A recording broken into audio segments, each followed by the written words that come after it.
Hello again, and welcome to another devotional connection. If I can be so bold, I'd like to marry two verses to each other.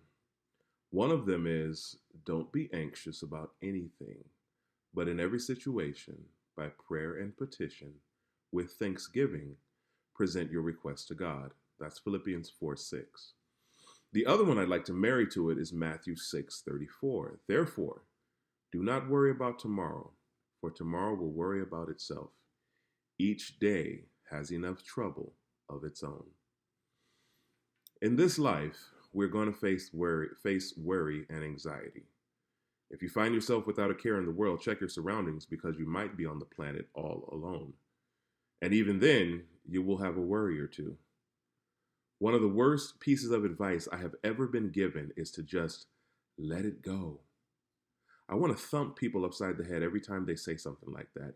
And I know what they mean, and I know they mean well. It just isn't helpful at the time.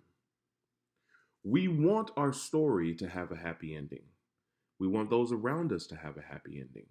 We try to control our circumstances and ensure that happy ending. But it isn't long before we realize that so much of the world is out of our hands. We can't control it, and that leaves us worried and anxious about much. Paul, the writer of Philippians, faced some gargantuan sized problems in his time. The path he walked seemed littered with giant after giant issue that he had to deal with. He was only human after all. I'm sure he had dealt with the questions of what if, and you could name your ending to that. He probably also dealt with why do I have to, and you could name your finish there as well. Yet here in Philippians 4:6, he gives the recipe to deal with the anxiety of the day. In the Greek, the word for anxious translates to distracted, further illustrating the power of anxious thoughts. Anxiety magnifies our problems and minimizes our view of God. It prevents us from seeing all of God's power and sovereignty in the midst of our circumstances. So we don't just let it go, we hand it to God. Every situation, every time. And we thank Him for handling it for us. I'm not just throwing it down and saying to myself, I give up, it is what it is.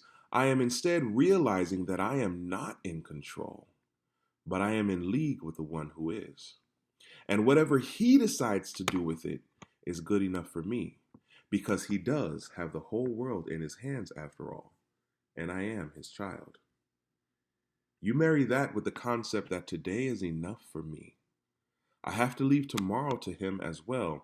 And all of a sudden, weight begins to lift in in our lives, and sleep comes a little easier. So let it go, yes, but let it go into the hands of the Almighty. Praise Him in advance for what He will do and rest well. I'll talk to you again soon. Have a good one.